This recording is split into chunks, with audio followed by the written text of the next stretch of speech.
Hello, everyone. This is my pleasure to meet with Trust and But Verify. This is a TikTok channel, and he is the host of this channel. And he is quite a bit, as far as I heard, training in philosophy in general. And it will be my pleasure to have a discussion and talk about epistemology. I think it's the right term in English.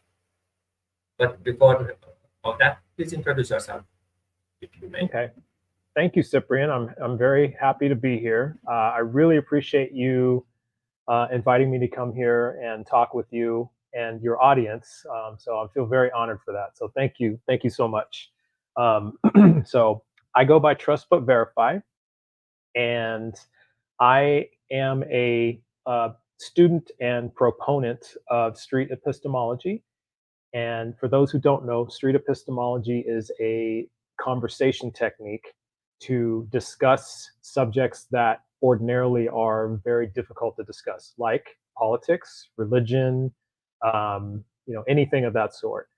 And it simply refers to it's a conversation style that street stands for a casual conversation, and then epistemology, of course, is the study of knowledge. So the way we approach this is we use very gentle and cordial conversation techniques to find out why people believe what they believe, and then how they determine this belief to be true. And so we use a lot of open-ended questions and a lot of friendly conversation techniques to get to the root of why people believe what they believe. And I was turned on to this a few years ago during the pandemic. And of course, during the pandemic, we all spent a lot of time indoors, and I spent a lot of time indoors working. And then I stumbled across this on YouTube.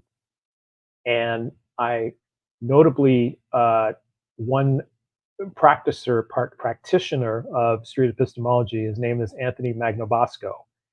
And if anyone's interested in looking at his content, we'll post a link to that content later.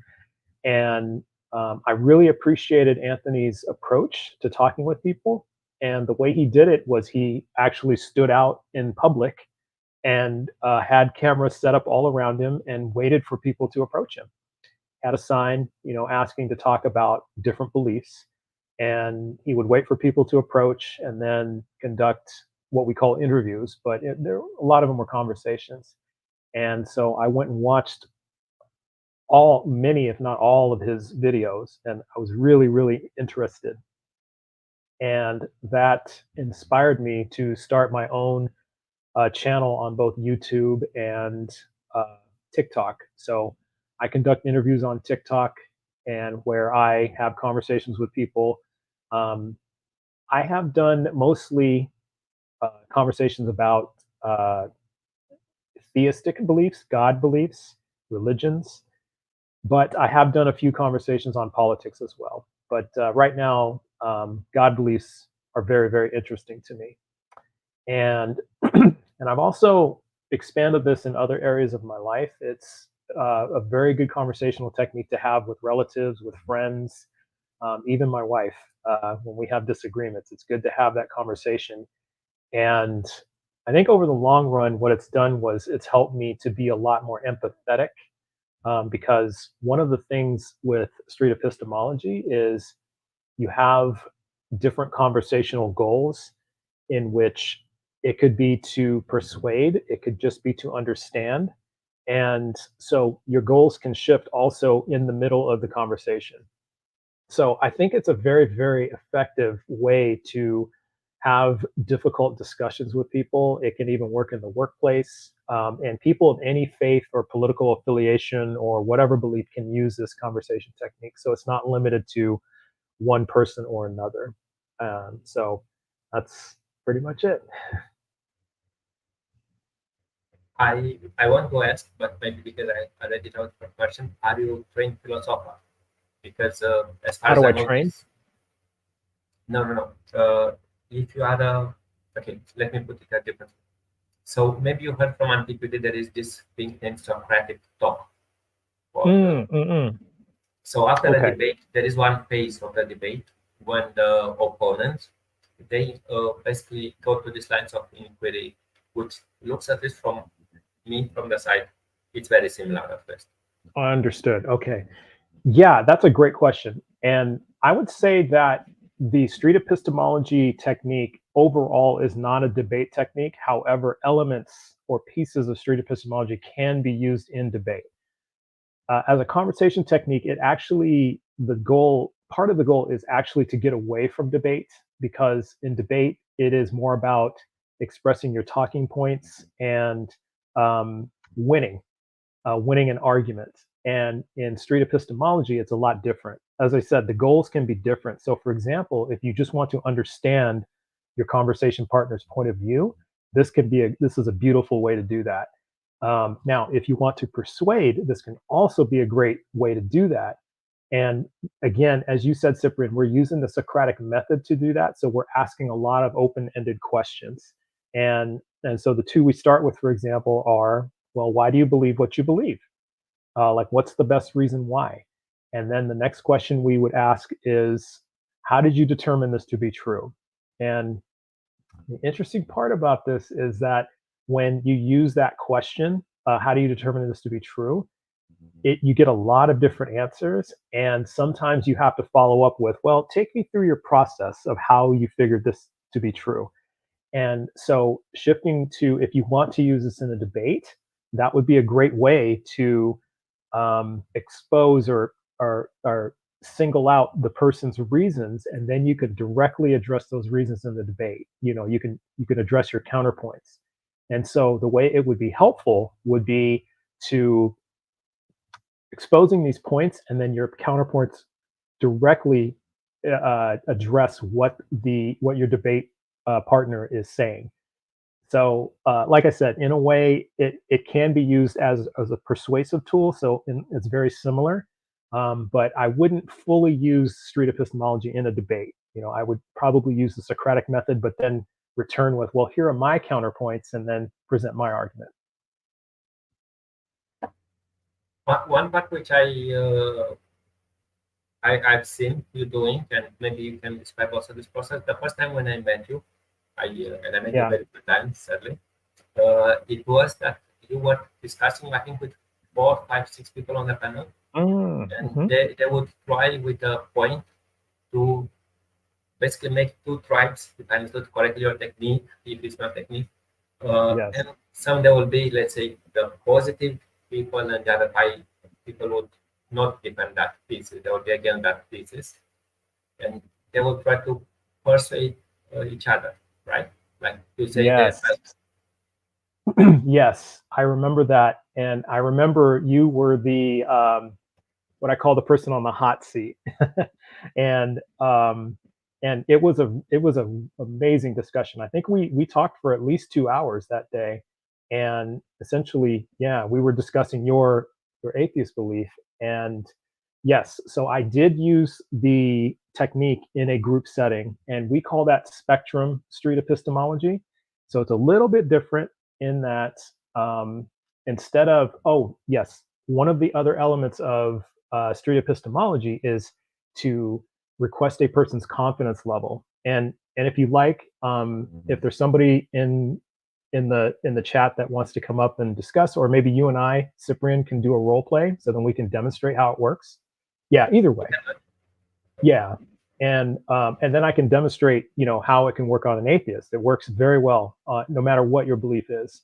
So one of the elements of street epistemology is to ask the person that your conversation partner what their confidence level is in their belief.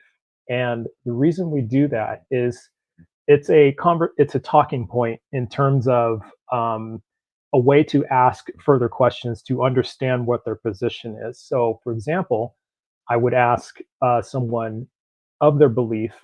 I would start with, give me a belief statement, a claim, and then the next thing I would get to is ask, how confident are you that this claim is true? So, on a scale of 0 to 100, 100 being I'm absolutely sure this is true, and the other end of the spectrum, 0, I have all doubt this is true. I'm not sure at all this is true.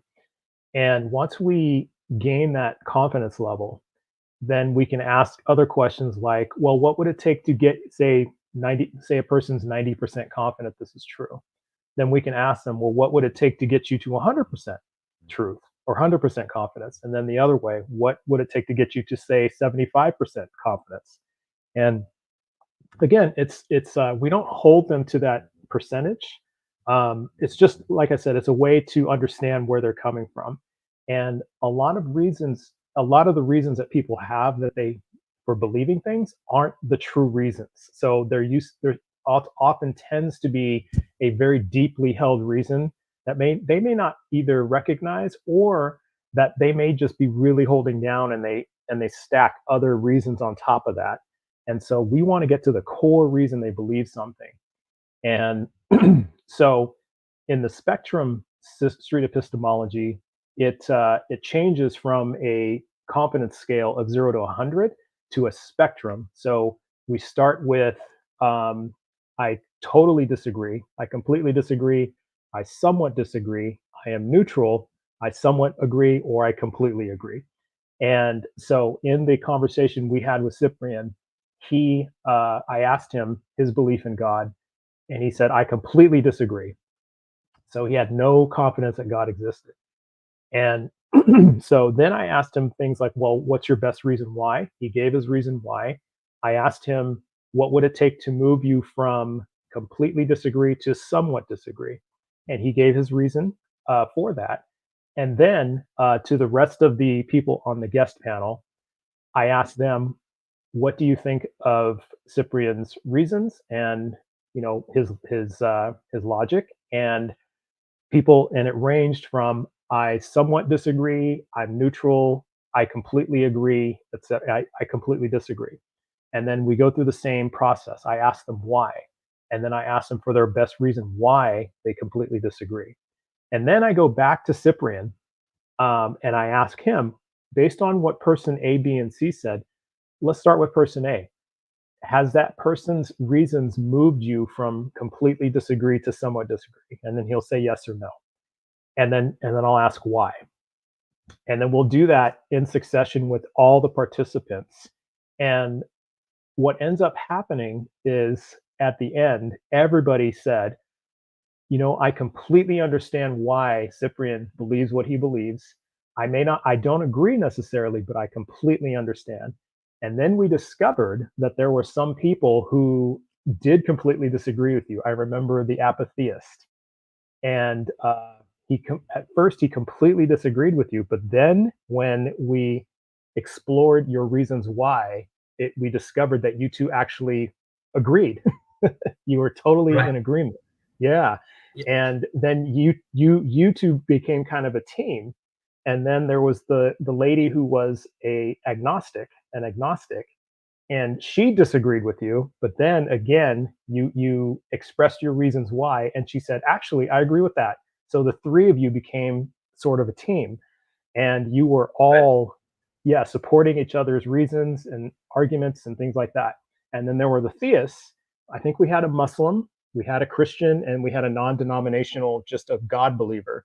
And then all three of them ranged from somewhat disagree to completely disagree. But then it became clear, like you said, there were two camps, two tribes of believers and non-believers. And so the interesting thing about that, there was a spectrum of beliefs. However, it became clear that the two groups had things in common, had your beliefs in common. So what we didn't get to, so that was a wonderful part. Everybody understood where everybody came from.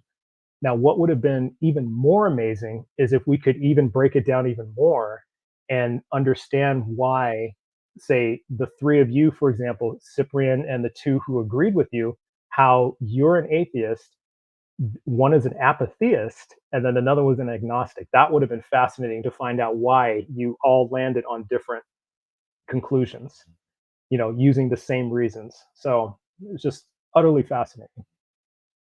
We can do it as a role play because you are an agnostic, as far as I am aware, right? Agnostic actually, I'm an agnostic atheist. Yeah. So. And I'm a strong atheist. We can.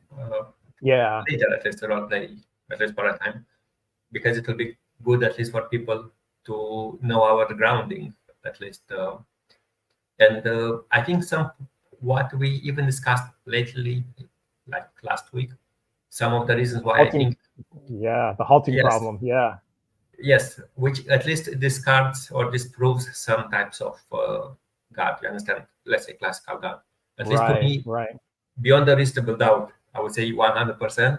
But Hmm. at least, but we can talk later if you feel like. Absolutely, absolutely, and yeah, you're right. That is fascinating. That because I agree with you in many ways of these of this evidence that you've provided or these reasons, and it's just very interesting that I would say that like on a confidence scale, it would seem to me that you're at 0% confident God is real, and I'm at about 5% confident, maybe 3% confident. So there's very little space between us, but it's very interesting that there is that space, and so I would, and it's so I think in this respect, it's fun to discuss why there's that 3% space. Like, what's the difference? But at the end of the day, I think we're both the same. You know, at the end of the day. To be very fair, just to say, I'm quite sympathetic with the people who have faith, like this channel. It's a channel which I discuss faith, and every believer, or what, with very few exceptions, they will be Right. treated with the highest respect. Just to be very clear, and I quite often even defend if I think that the host doesn't understand the, let's say, to give you some context for you, Eastern Europe in particular, it's more Catholic or Orthodox, Eastern Orthodox. Mm-hmm. Mm-hmm. So, me being a Baptist, like an evangelical, I know more the US kind of thinking. But if I have an evangelical, let's say, commenting something on the Orthodox host, I will understand both worlds. And I try to be also sympathetic as you are with some views, even though I'm not holding them. So just to be very clear, I try to be as nuanced as I can hopefully understand the person. And Yeah, understood. Yeah, and to that end, like I said, this it's a very effective conversation technique. So even in an instance where, say, you have a Eastern Orthodox believer who's a host, and we have a Catholic who's a guest, and a Lutheran who's a guest, you could still use this conversation technique to really talk about the finer points of and the differences in your beliefs and understand where people are coming from. And I should also point out that, I should give maybe a little bit of history of street epistemology. How did it start?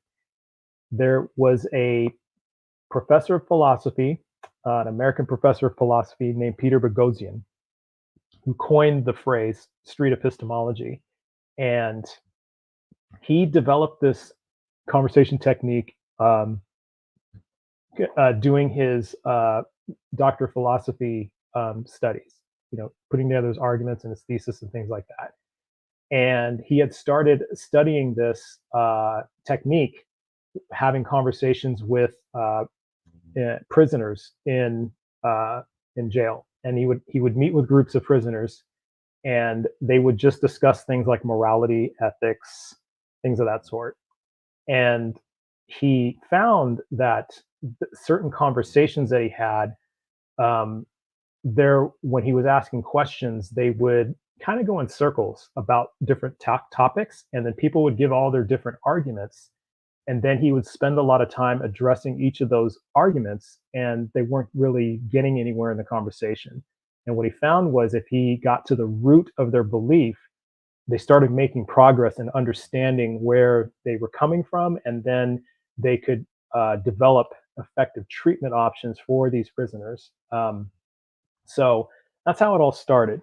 And then in about 2013, 2014, he released a book called A Manual for Creating Atheists. It was a very controversial book at the time. And when this was published, he provided the framework for street epistemology. And so at first, it gave an impression that street epistemology was a tool for atheists to convert or deconvert believers, start the deconstruction process, as they call it now. And that really wasn't the case. Although Peter was atheist or is atheist, I believe he still is. Um, it was a title of a book that was just meant to spark controversy and maybe get people to buy it. So it was more of a marketing idea. And I don't even think that was his idea. I can't quite remember that, but don't quote me on that. But the thing about it is that the conversation technique was still very effective. And he released a book later, about 5 years later, called "How to Have Impossible in Conversations." And this goes more in depth into the street epistemology method. He doesn't call it street epistemology in there, but it gives a lot of background. So it started touching on areas such as nonviolent communication, using effective communication techniques to build trust and rapport with people. And I found that very compelling as well. I found that even more helpful than the Manual for Creating Atheists. And then that led me down a path of studying nonviolent communication as a conversation technique, as a tool. And that improved my relationships in general with family and friends, and the ability to have conversations in very difficult situations, like very highly emotional situations. And a lot of the techniques in nonviolent communication, actually in the book, How to Have Impossible Conversations, uh, Peter talks about effective techniques that hostage negotiators use. And they ask, different types of open-ended questions. They develop rapport. So it's meant to talk with people who are, say, openly hostile, may have a high level of distrust in why you're speaking with them. And so it's meant to also de-escalate situations. So if you catch yourself in a situation where maybe it's developing into an argument, you can step into this hostage negotiator role, nonviolent communication mode, and it's a great way to diffuse, to really de-escalate and diffuse the situation. So I found that very, very compelling, and I began to study that as well. And eventually that led to me aspiring to be a certified conflict resolution specialist. So I got my certification in that. And so now I'm certified to resolve conflicts and disputes. And yeah, and I use that, and I just recently got that certification. So, so as again, these conversational techniques have very, very broad applications and can be used in almost any situation. Congratulations. So if I'll have my cat won't keep me hostage. Do you know how to negotiate? Yes. Call me if you're ever held hostage, and I will help you. I will. I promise to you. And you're the only one I know about it, so I really appreciate it. And my cat quite always hates me. One part which I really appreciated, and though I want to ask you this part, I heard two theories about how people make beliefs. Maybe you can comment or not. Sure. And both of them are related, but this is the part which I will just use one, because I think the other one is kind of a variant of it. Okay. Have you heard this web of ideas framework? Yeah. Okay. I can share what my ideas are, and maybe it will match what your theories are, and we can discuss. So I can describe at least in my brief understanding of this. Sure. Yeah. I'd love to hear it. So this theory, I had it at around year 2010. It was quoting some psychology papers. So basically what it says, I don't know how to show it visually, but I'll put a few things. So here it's my idea of my atheism, right? Here is my idea of liberal values. Here it's, I don't know what can happen. Here there is other ideas, and they are quite connected. So they make a web, like a spider web. And in fact, let's say hypothetical, you appear out from the street with your dragon, your hidden dragon, which we may talk later. Mm-hmm. But you know how to really say, I will disprove this thing. And this may break few things around it, but it will still keep me in the same part. It's like in a web, if you break just one chain, it will not remain without the web. And yes, So let me put it in a different way. Let's say you are a Christian, which I was. Let's say you are a Baptist, which I was. And once you have the proof that the rabbit doesn't chew cud, which to me was a very big thing when I was 16 or something. Oh, I So understand. Yes. this didn't make me from Baptist, which think the Bible is without mistake, to fully atheist by any means. Mm-hmm. It will say, hey, at least I shouldn't trust some parts of the Bible. They contain some mistakes, maybe translation mistakes, historical mistakes, things like that. But maybe I should not expect this into the Bible. But later I could find more and more mistakes. Then I will say, hey, first of all, I accepted the Bible has mistakes. Regardless, I was a Baptist, they shouldn't accept the Bible has mistakes. And it built a critical mass to break around it. But again, it didn't Yes. make me, yes. So this is the web. I think Yes. sometimes it's named a network of trust. That's similar with network of trust.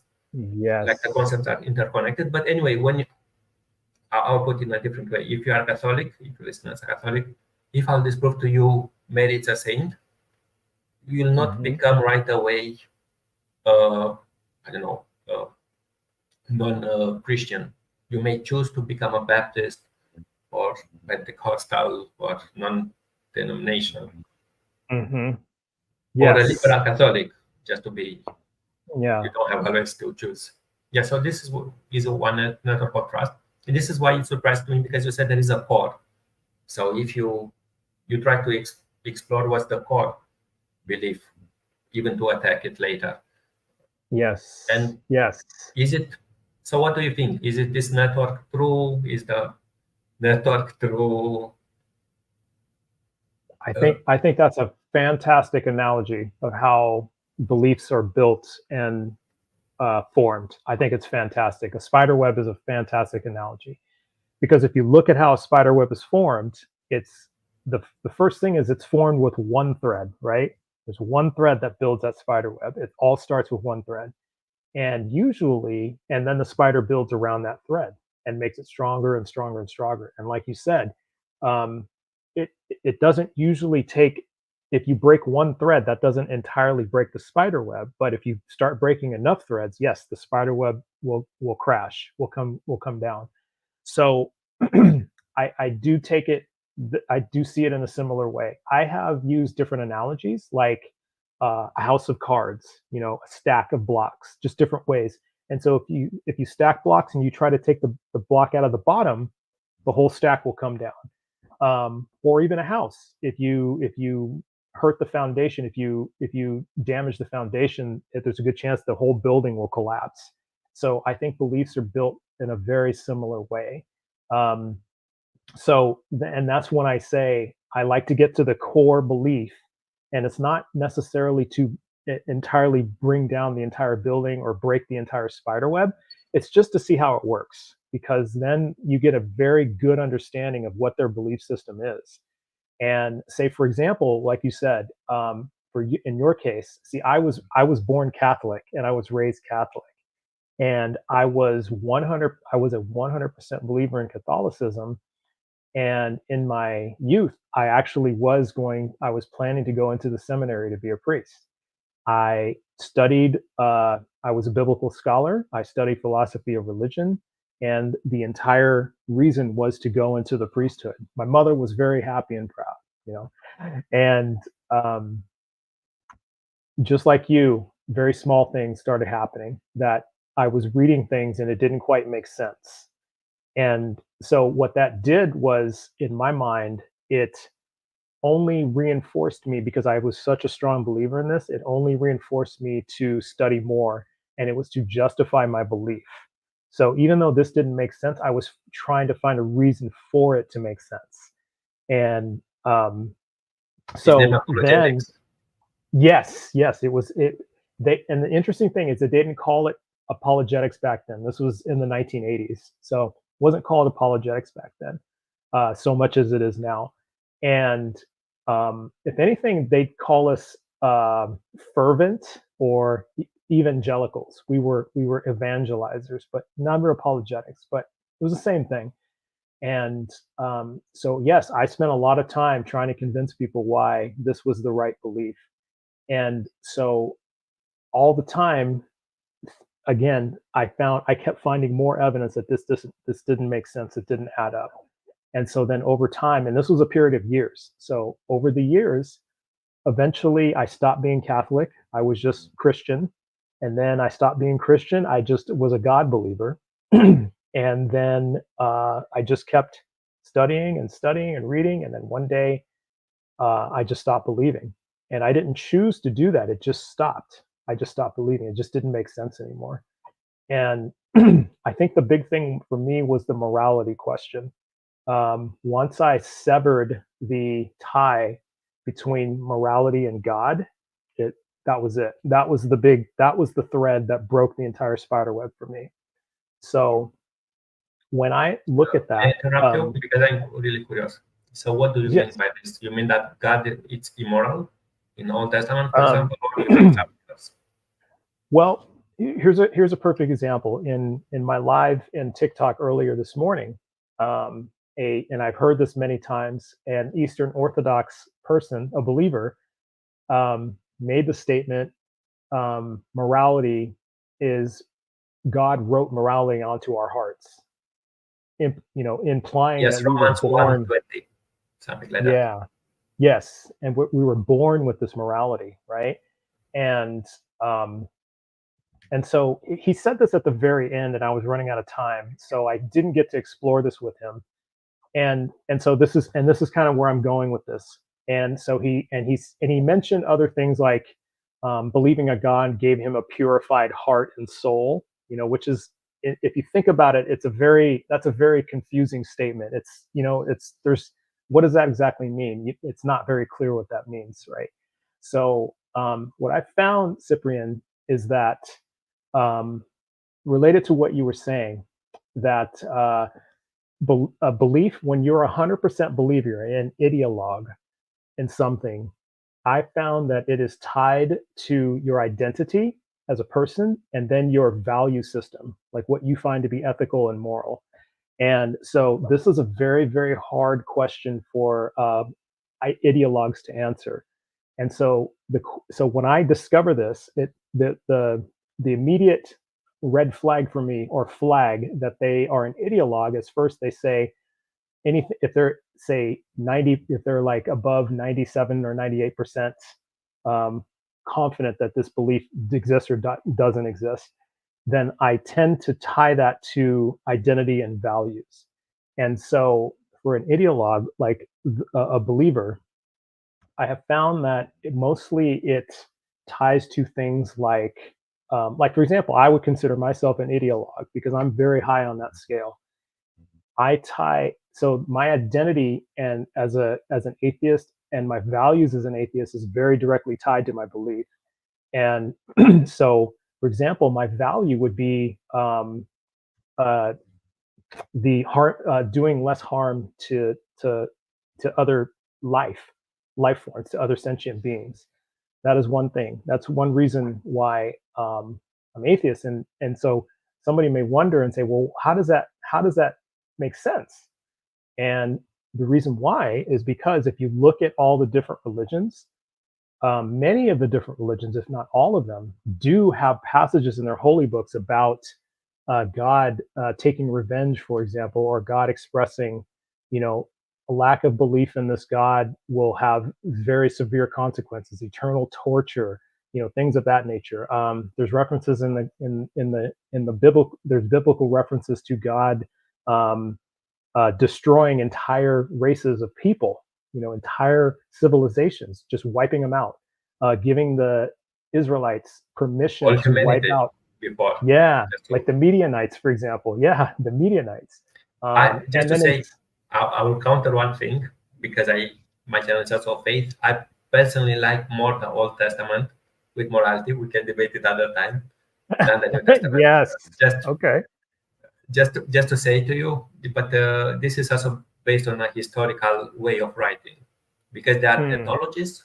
They are not histories. They are stories about how great we conquered everyone, even they didn't conquer anyone. So if you take that as an ethologist, but that's just short version. But Okay. anyway, I understand what you mean, especially if you take Okay. it literal. I think this, yes, definitely would kill, as you said, Yeah. everything, every Yeah. respect of whoever that God is, if it's God there. Yeah. And so there are instances, many, many, many examples of the biblical God, the Christian God, being a very vengeful, angry, jealous God. And, and then there is the whole justification of, well, that changed with the new covenant and the New Testament and things of that sort.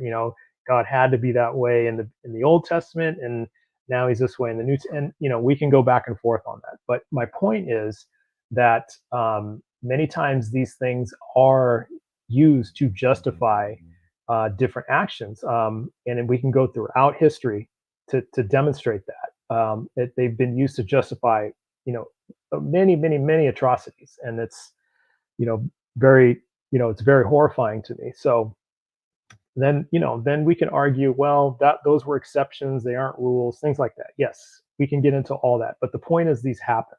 And then Christians can counter, well, they'll bring up Joseph Stalin, who was an atheist, and things like, okay, so we can go back and forth on this. But the thing is that once I developed this, once I stopped believing, I found that my value for life significantly increased, because my thought is, well, if we're only here once on this earth, we have to make the most of it. We have only one opportunity. We have to do the best we can and make the most of it, because we won't have another opportunity. There is I no feel other the same. chance. Yeah, yeah. There's no I other can chance agree. that we have. Yeah, and so that, to me, I began to value life even more. I mean, look, I still eat meat. I haven't gotten that far yet, but things like I can't kill spiders anymore because because they're so valuable to life. They're very important to the ecosystem, and just things like that. So if I find a spider in my house, I capture it, I put it outside, and I'm scared of spiders, scared to death of spiders, but still, I don't try to kill them because of that, because I know how important they are, and they deserve to live too. Just things like that. And and then we can get into issues of objective morality, subjective morality, and things like that. And so it just changed my entire paradigm on how I see the world. And so that's getting into my atheistic values. Um, and that began to affect, say, my political leanings, and my social values and things like that. So yes, identity, my views are very much tied to my values and to my identity as a person. um Identity wise, I don't identify, like, I don't wear a shirt that says I'm atheist. Not in that way.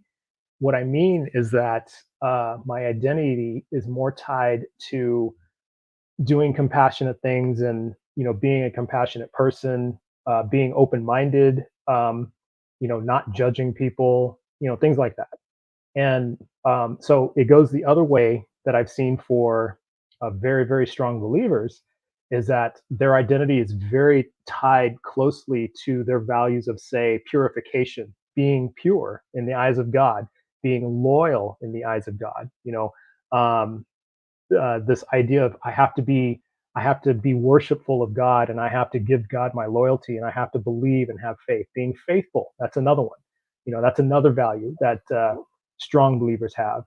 And I hold faithfulness as an important value too. Like, I'm very faithful to my wife, to my children, to my friends, in terms of, I'm very loyal and faithful, but it's different.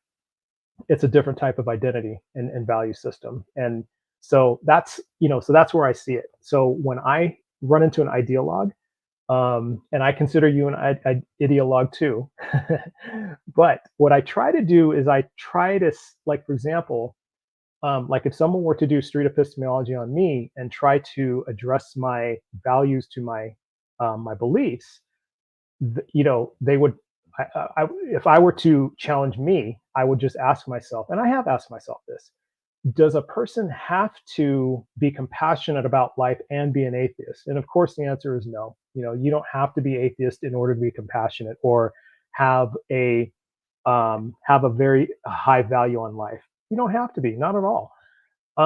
So that's the thing is I look at that and I say, yo, no, I don't have to be an atheist in order to value life more, to not kill spiders, for example. There's plenty of people who are believers who don't kill spiders. However, when you do challenge that and you try to sever that link between identity and values, a lot of times what will happen is that person will start to think, well, I guess I don't have to worship God in order to be moral. I can be moral without worshiping God. And they just start to think. And so I think one of the goals that I have with street epistemology, coming all the way back, one of the goals I have with street epistemology is that I just want to spark reflection. I want people just to think and have second thoughts about, just kind of rethink their belief system and think, is this actually true? And do I have good reasons to believe what I believe? This is an excellent answer. I want to ask you one part, because going back to your spider and the important part, what if God exists? And I would say Christian, kind of a Christian God. And sorry if I do street epistemology with you. Let's say you have a proof I don't know, I live in a block of flats. I have after the balcony, Jesus will appear. Hopefully he will not be white with the long hair and whatever. But let's assume really you have a proof. I don't know what would be your proof. And I know the style of questioning what kind of proof would you want. But let's put that as an aside.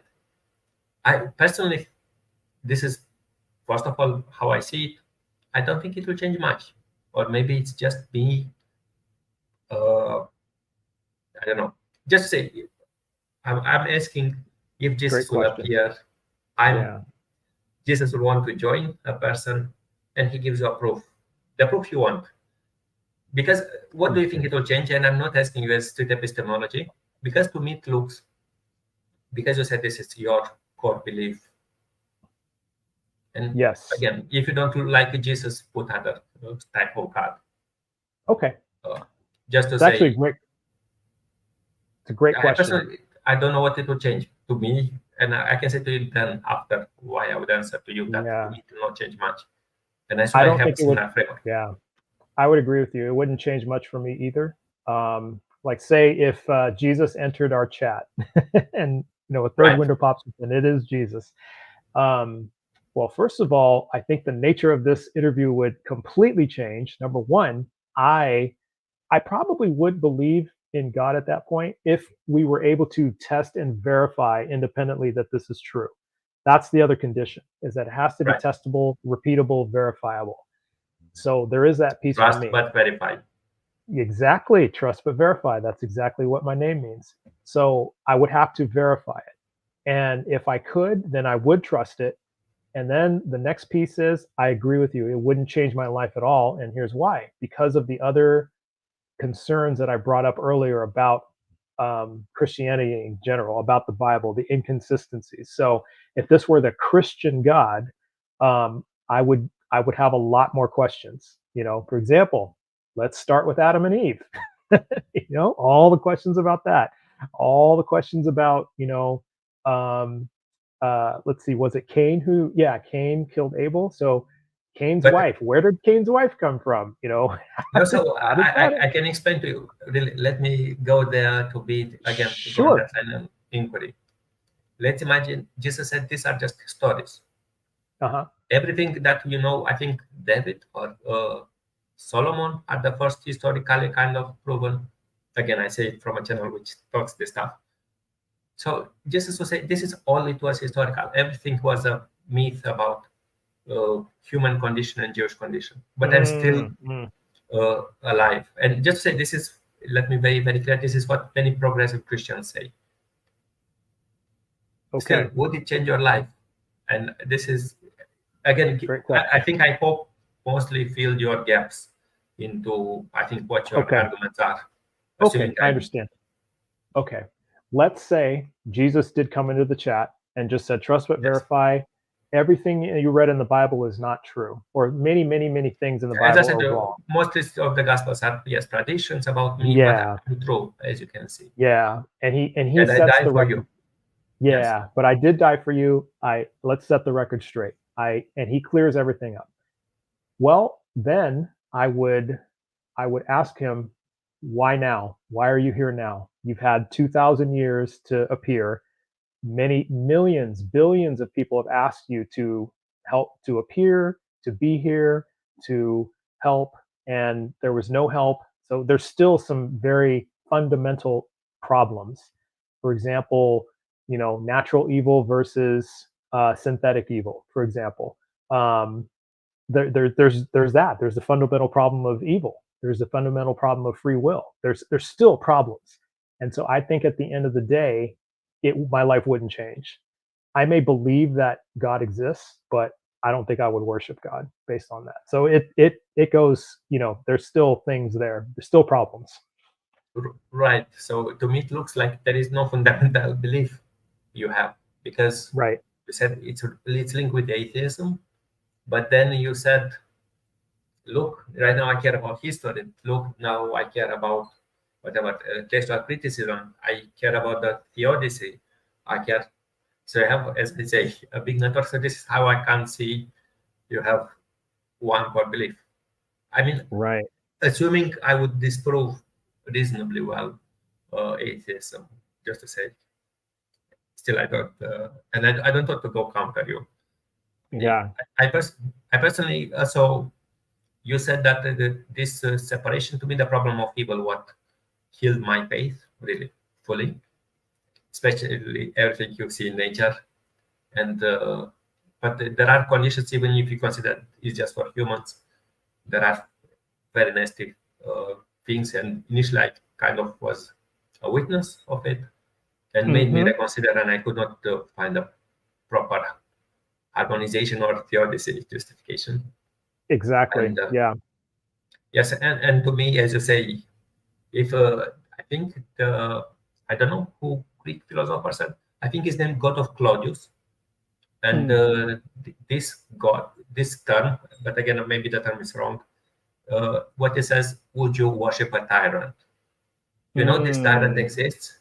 Would you worship Hmm. it? And most people will say it's not justified Correct. philosophically. Yes. So this is Great how I point. would say you go into, like, good, great, it exists. Let's go to play baseball or whatever you play. But nothing will change. Exactly. This is what I want to say. That it looks to me that in some level, the core belief it's many layered and intertwined. Yes. So I don't Yes. know. So Again, to prove, I don't know, but I wanted to use as a alternative. One part which I would yeah. want to ask is, can we do other role play? Also talk about the dragon. I know why you talk about the dragon. I think you Oh, had the dragon? yes. So I remember Okay. you have a question which you asked for the people, basically to interview you, to Oh, say, as sure. you want to say you have a dragon. Say to Okay. me why you. I heard you believe in a dragon. I was Okay. told, Okay. and I So think yeah, I know why. But okay. So let's talk about, great topic. So Cyprian, yeah, let's talk about Dave, my invisible fire breathing dragon. Yes. So I do have a invisible fire breathing dragon. His name is Dave. And the reason I believe Dave exists, and it can't be anything else, is because of a whole lot of evidence that I have. So, the most notable piece of evidence that I have, Cyprian, is that when I was 3 years old, my leg was burned in a fire. It was a third-degree burn, very, very serious burn. And I was actually in the hospital for 6 months, about 6 months, and I almost died. And the the burn is only on my leg, on my upper leg, my thigh, and it's nowhere else. So I don't have any scars anywhere else of this burn. So it looks like something, it was done on purpose, like deliberately. It was like targeted for that leg. Now the next piece of evidence I have is my mother and my sister saw a mysterious flame appear out of thin air and aimed right at my leg. It burned me right on the leg. And it happened very fast. It was before they could save me. And then the flame went away. My mother and my sister, so my mother and sister witnessed this. My family raised me to believe in dragons. I read a lot of stories about dragons, and it was just assumed that dragons exist. There is today, and this dragon has been following me all throughout my life. So it stays with me no matter where I go. There are on my property, around my home, there are bones of small animals all around my property, around my home. There are no animals on my property, no foxes, no raccoons, nothing. Birds rarely visit, and if they do, they leave very fast. All my neighbors have small animals on their property. I have little burn marks all over my house, like little tiny burn marks on the furniture, on the counters, on the floor, etc. Don't know where they came from. No idea. All the gold in my house is gone. And we know that dragons hoard gold. They steal gold. They just assume the gold is theirs. Well, I don't have any gold in my house. I don't have a wedding ring. My wife doesn't have any jewelry, nothing, all gone. And when my windows are closed in my house, I feel breezes, drafts, wind, and I hear wings flapping, but I can't see it anywhere. I don't know where it is. And on top of that, there is historical evidence of dragons. If you go, every civilization has documentation of dragons. There's Even been, the Bible. Yeah. Even the Bible, even the Quran talks about the 99-head dragon. Now there's some controversy over if it's actually a dragon or just a creature, but it depends who you talk to. But there definitely is a dragon in the Bible, definitely. There's been eyewitness reports of dragons. If you go to China, you go to a festival, you'll see they're dressed up as dragons. So that's heavily part of their culture, and Asian cultures. The dragon is very heavily involved in their culture.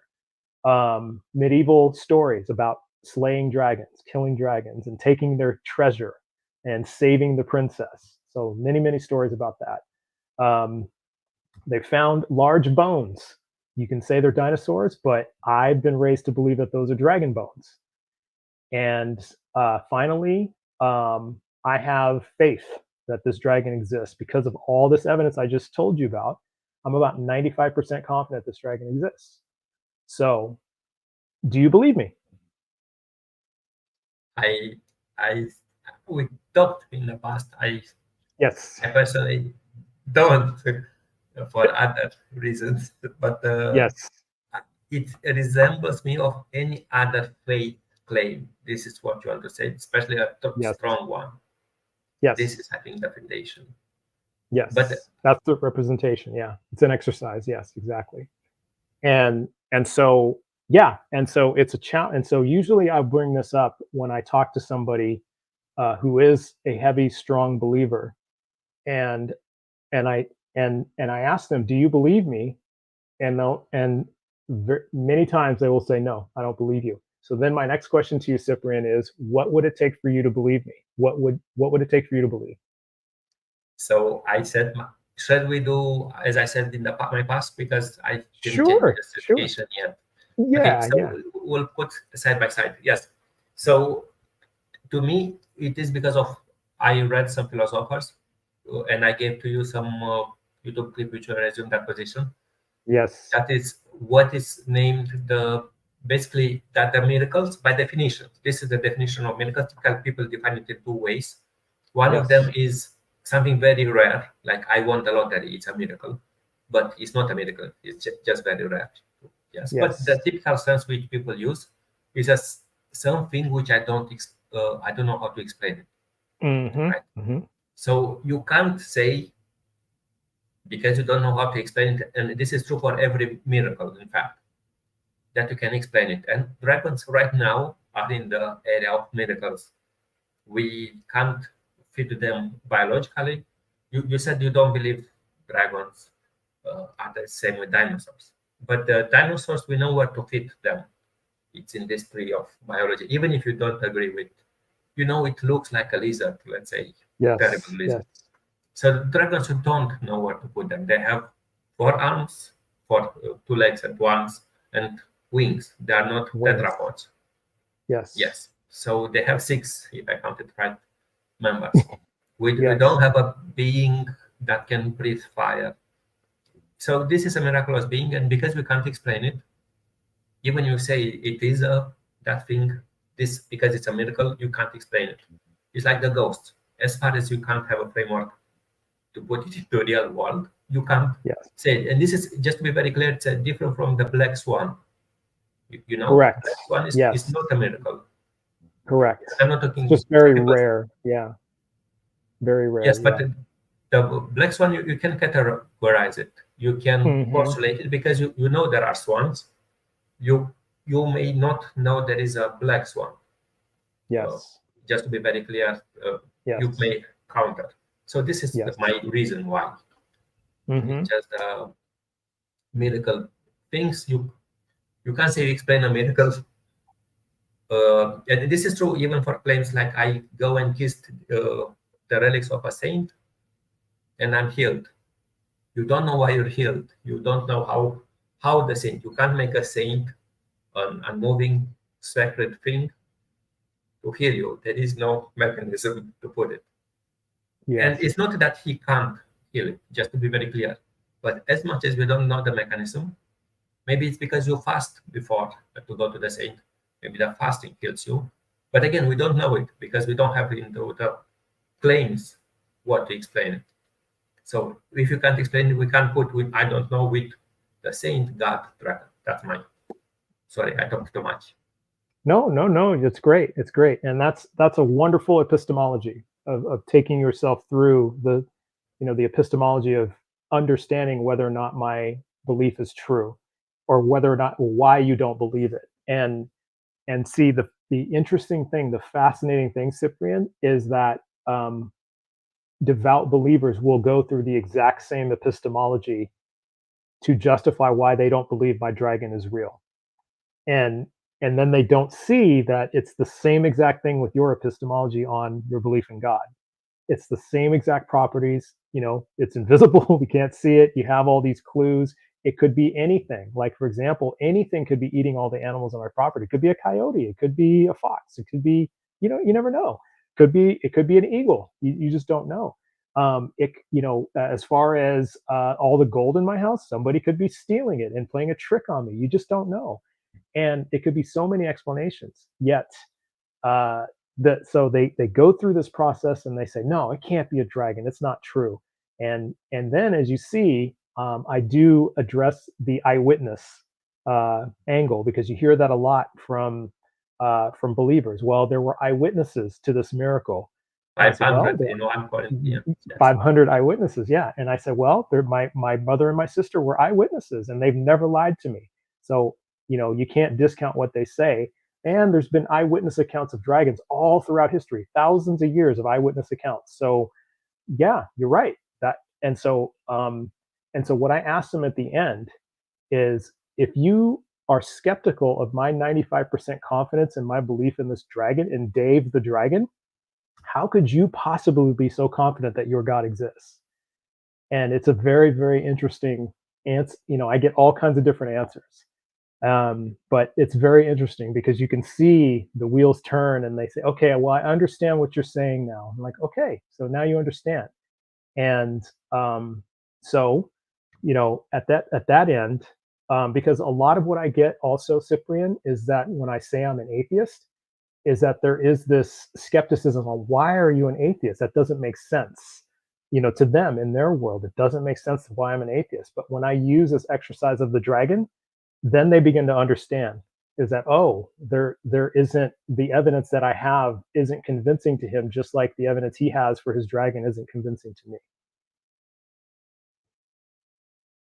Yes, but the one but with the dragon, I found it very ironic because it has all these categories that some people say, why would you believe in Jesus' resurrection? There were, exactly Yes. as you said, eyewitnesses, family, uh, multiple attestations, and so on. And Yes. sometimes you may see some of them that are really dodgy when you see an example which are not familiar. I noticed Understood. an equivalent one, just to say, it's if you go on YouTube for the sake of argument, you can see miracles by, but pick any other faith than the believers. So there is a, with a teaspoon, the elephant Ganesha, for, oh, sorry if I mispronounce, I'm not a Hindu, drinks milk. So they put milk, and scientists sometimes they give the answer like this statue is Hmm. dry and it absorbs in the porosity or things like that. But it doesn't matter. You see, putting the teaspoon, it disappears. And I Yeah. would say to any Catholic, would you believe now in Ganesha? You see the miracles, it's recorded even on video. Yeah. So I noticed that the skepticism, they become everyone atheist, just change the framework as of reference, which you just showed. Yeah. But anyway, it's a very good exercise, Yes. Absolutely. Yeah. And and I want to add a couple things if I could. this, So as far as the exercise, one of the things I have found, because I've done about I'd say over 200 of these conversations, both on TikTok and in person. Now, honestly, that's a small sample size. I mean, I'd say it would be much more compelling if I had, say, done 5,000 of these conversations. But so far, what I've found, and I don't really anticipate this changing much, but the reasons people believe things generally fall under five reasons. You can barely see my hand. So, first is personal experience. So, as I address that with the dragon, it burned me on my leg. The second is family of origin and culture. So, I was raised to believe that dragons exist, I was raised Catholic. Third is historical evidence. I'm sorry, logical arguments.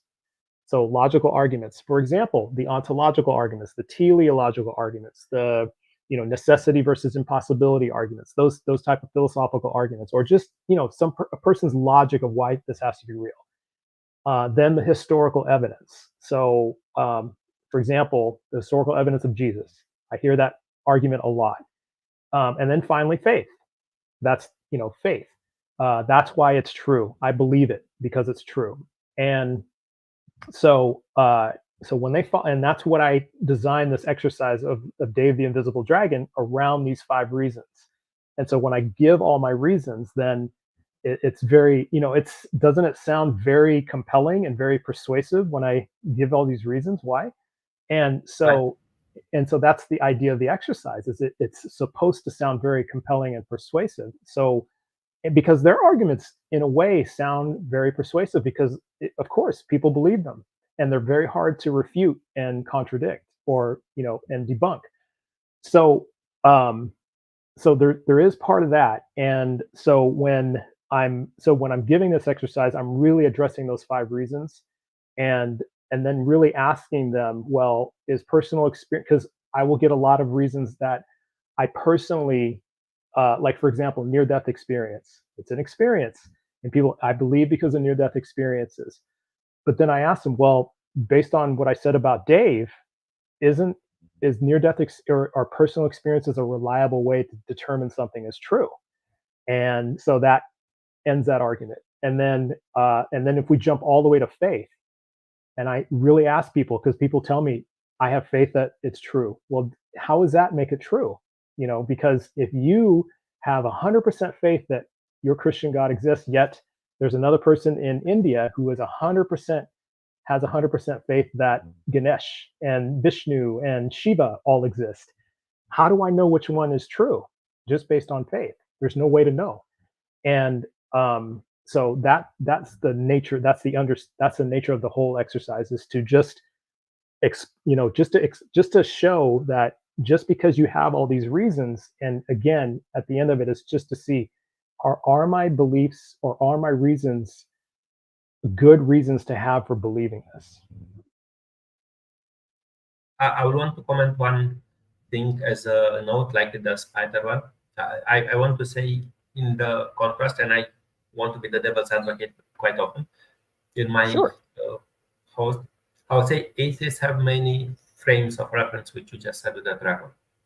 And Yes. what I want to say is like, I'm not saying I am an atheist because my parents were more educated, but it is a hint to help me into going to this direction. And I don't want to disparage, or how is the word, for people who don't have parents educated. So for me to find a rabbit doesn't chew cud, I have someone to be a biologist and say, hey, no matter which apologetics you put, the rabbits don't chew cud. Whoever says to you they misunderstand biology, I will come to people which were really PhD in biology will say, no, they got it wrong, no matter what, how trustworthy it's a pastor. And the same with other experiences. Like if you have a more skeptical family in general, it typically helps you more to become a atheist. Just to, again, I'm not saying the atheist is not correct, even I'm very ideologue, as you remarked. But I want to say that I can say, at least if I understood you correctly, quite often there is some baggage, at least in the Western culture, and not only. What I think atheists also has this same characteristic trying to drive on. You have this personal experience, like right now we use medicine for everything. So, for example, you are healed right away. You can see this materialistic view. You understand if a person has demons, you give up. That has the pill name. There's a pump. If you have these pills, a pill that makes you really to sleep or whatever, they can kill any demons. Just to say, so you can become very easy. It's very comfortable, this naturalistic view, I would say, because you live in a society today which your only explanations are quite often materialistic. So just to balance it a bit. Yeah, that is a good point that you bring up, because I think of things like we had this conversation in the Discord earlier. I don't know if you saw it, but I was expressing. One of the members in the Discord was asking if materialism was a good epistemology to see all things through, and my point was that it can work in a lot of situations. However, I think that I think personally that you have to have different points of view other than materialism. Like, for example, realism and relativism in some situations. For example, relativism doesn't work in every situation, and actually it falls apart if you apply it to every single situation. It just doesn't work.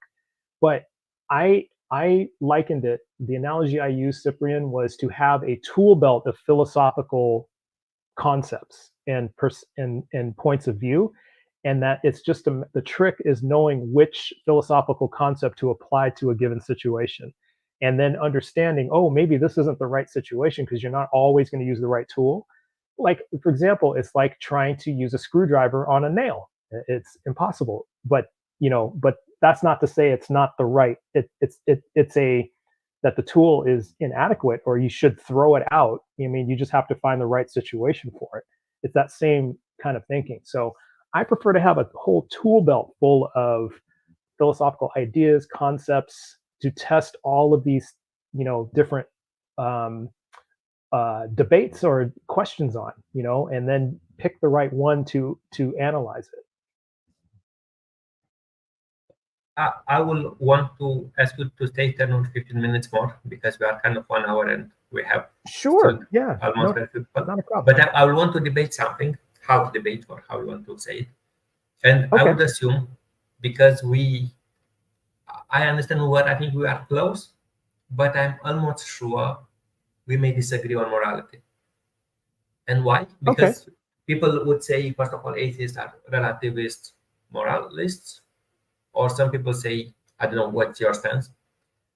What's your stance of morality, if I can ask? And why I would use this as an exercise? Because I think, first of all, that most atheists are not in one frame of mind. May you say at least on the brief framework?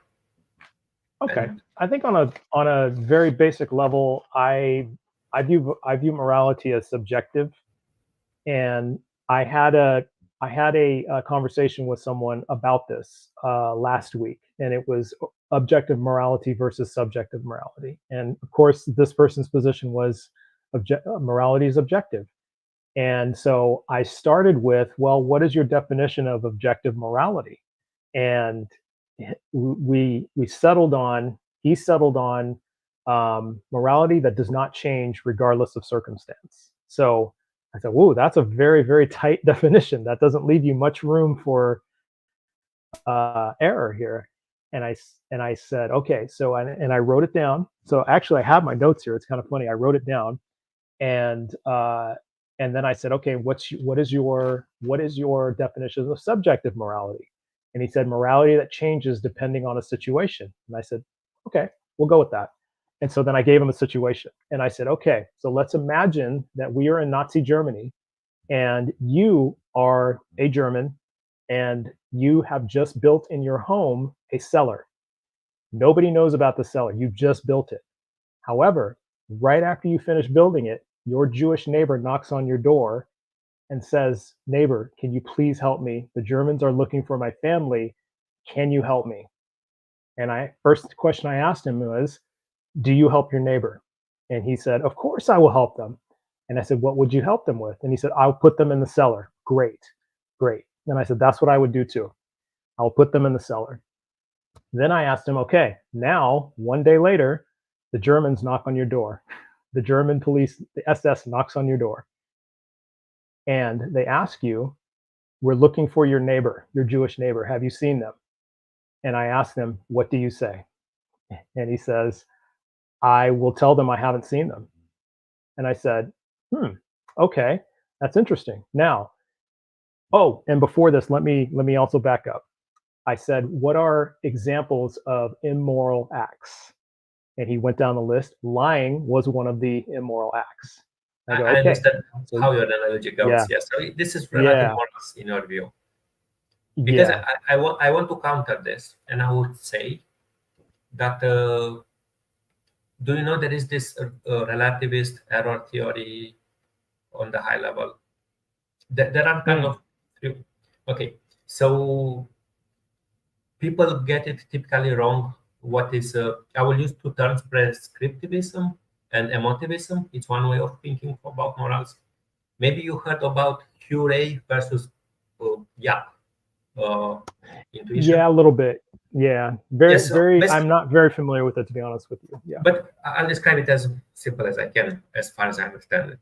Okay, I'm not a PhD in philosophy, but the idea is that most of us, if you ask, is it this moral?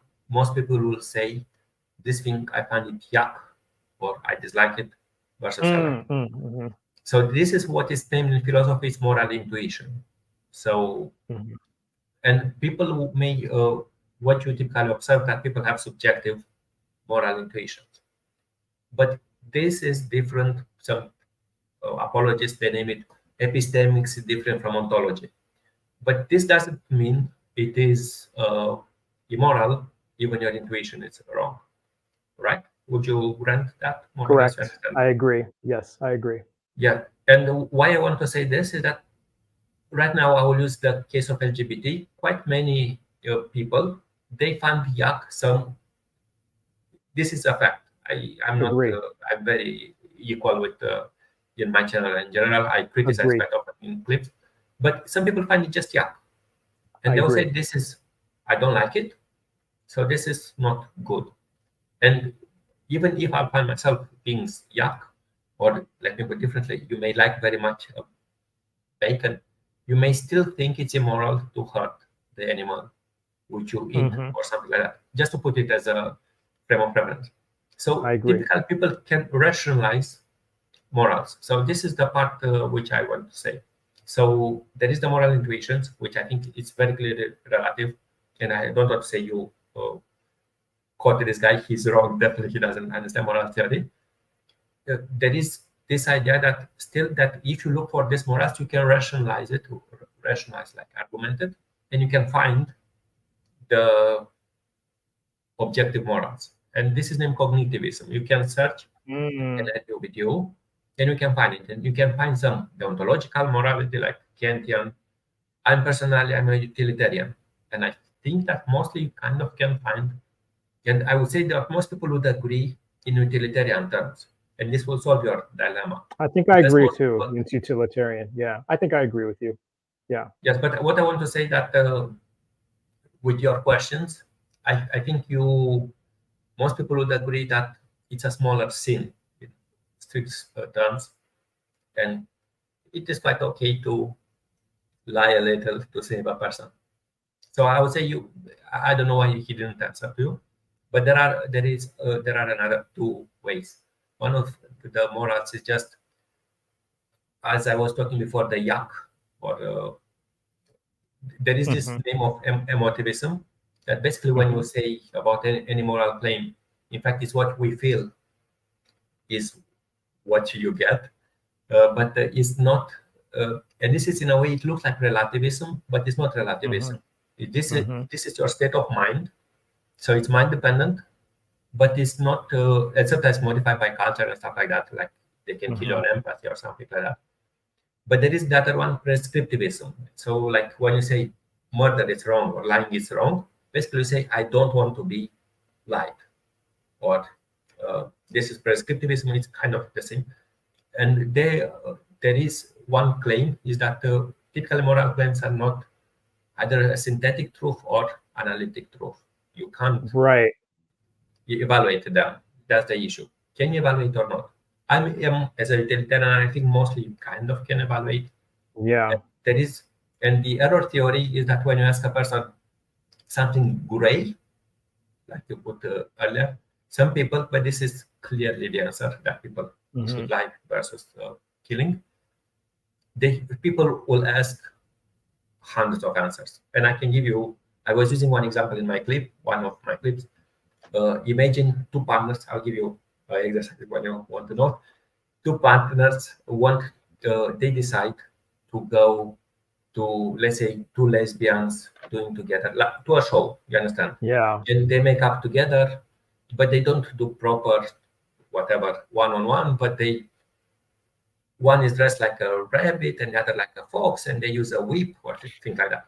And you could put these 4 or 5 items. I know it would not work on TikTok, sorry, Hmm. uh, as an example. But if you ask 5 people, what's wrong? Is it wrong? They will say yes.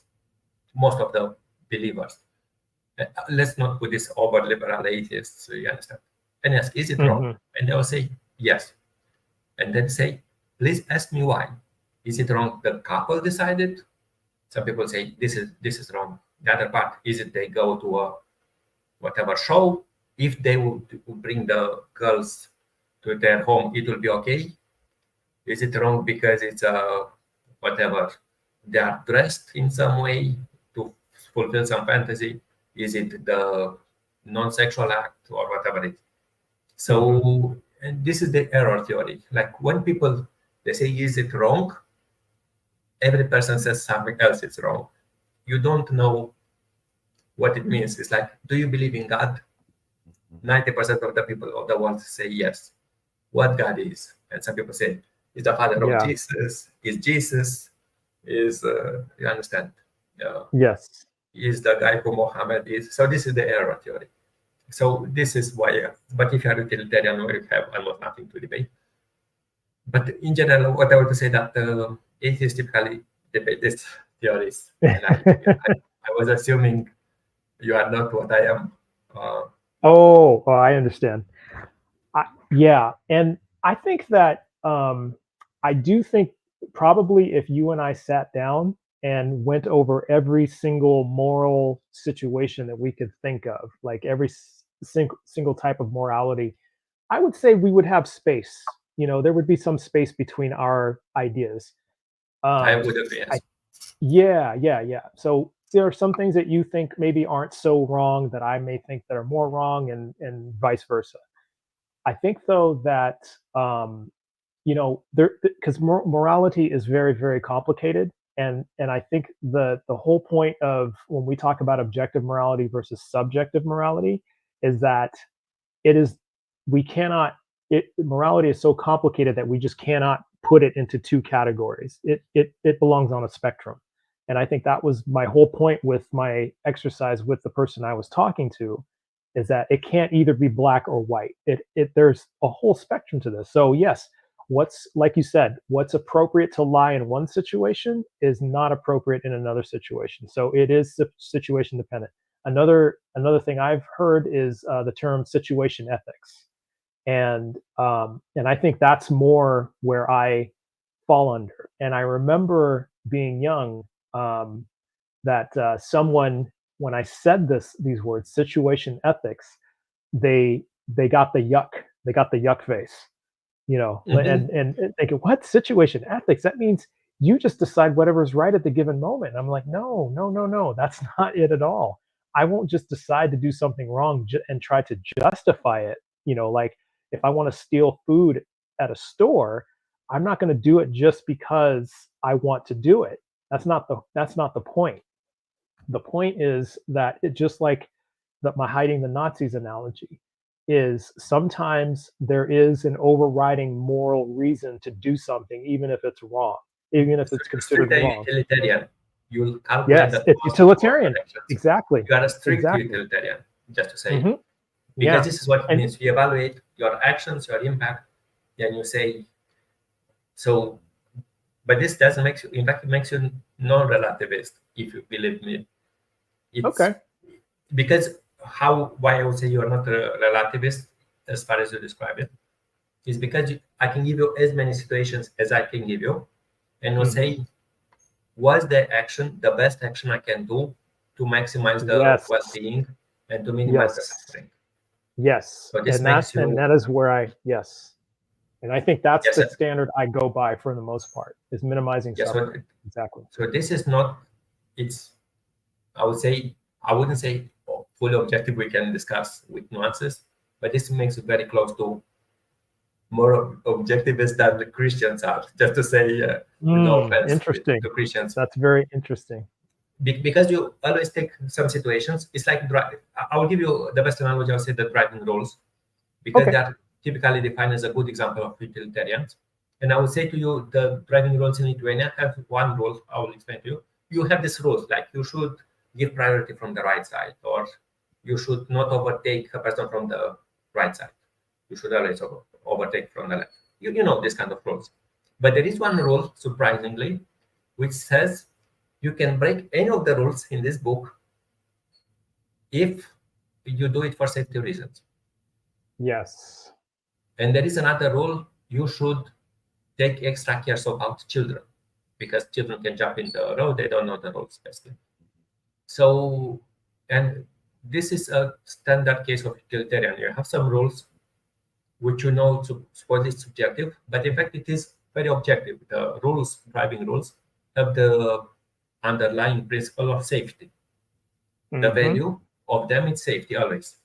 And this is why they have even that rule that they can break any rules, at least in Lithuanian code, because the safety is the underlying principle. That's right.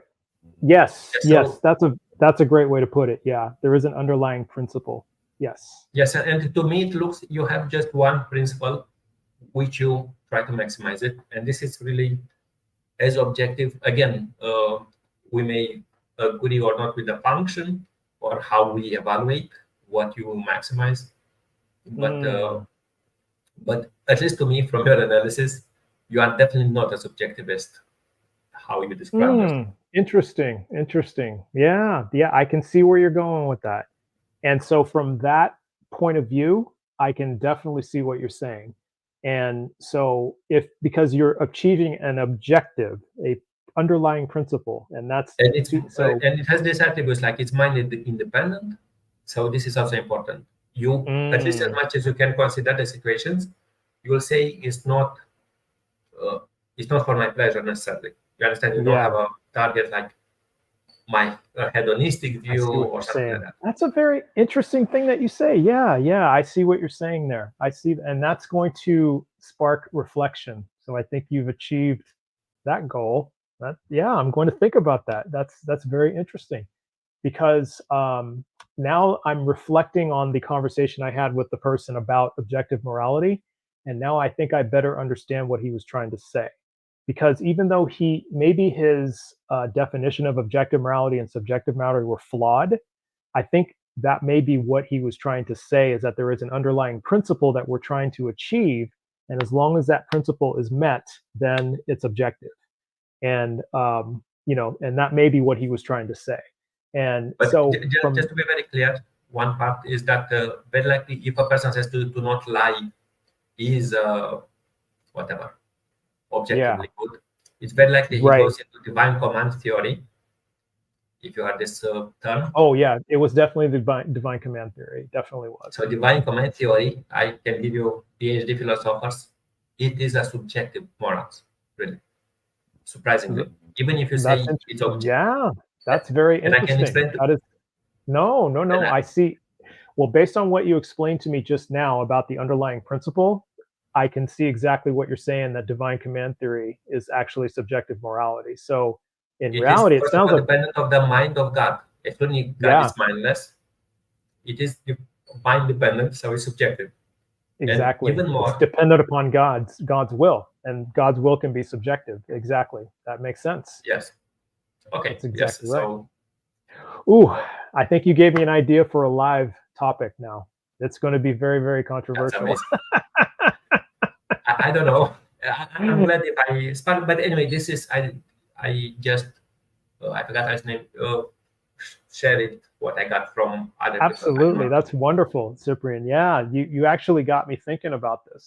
This is actually very interesting, and I'm going to have to do some more reading on this, because it's a very, very interesting thing that you're saying. And I wow, it's a little bit mind blowing right now, because because I'm thinking of it.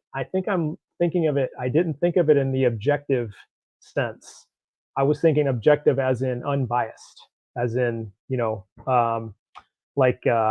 just no opinion, just very, flat. But when you think of objective as a goal, then it changes the meaning entirely. Yes, you're absolutely right. So very, very, very, very interesting. I think you've done this twice to me this week. You know that. First with halting problem, and now with yes, let's objective morality. This is twice this week. No, this is good. I love it. This is wonderful. Wow. Though I'm not so deep, my topics are not too much into philosophy. I know basic philosophy, as you can imagine, but I'm definitely better in other topics, sadly. Yeah. Like logic and stuff like that. Okay. So sadly, kind of almost no one joined tonight, and sadly, it's for some reason which we talked. I think many Romanians Friday, you understand. That's okay. They have a lot to do. It's okay, but it'll be saved on your YouTube channel, so hopefully people will view it. And I will ask. So just I can look. Just there are 3 views, but I see no one is still online, so they left. Understood. After some time. But I hope people would really enjoy. They will please look into the description. They have Street Epistemology, your channel. I think I forgot to put YouTube. I'll have to check. If you don't have any resource, please comment and join him on this Discord. I added that link too. If you like this kind of talks, and it was amazing to me. So thank you for introduction. You're welcome, Cyprian. Thank you so much for having me on. This was an amazing talk, and I really appreciate you having me on. This was wonderful. So I hope I have another opportunity to do this again. This was great. We will, but not. I have I try to limit 1 person a month in general. Just say at least 1 month it should pass. Or next, let's say November, I can do it every day. We can talk offline. Wonderful. Yeah. Anytime, Cyprian. Yeah. Anytime. It was great. Right on. All right. Bye-bye. Thank you. Bye-bye. Bye-bye.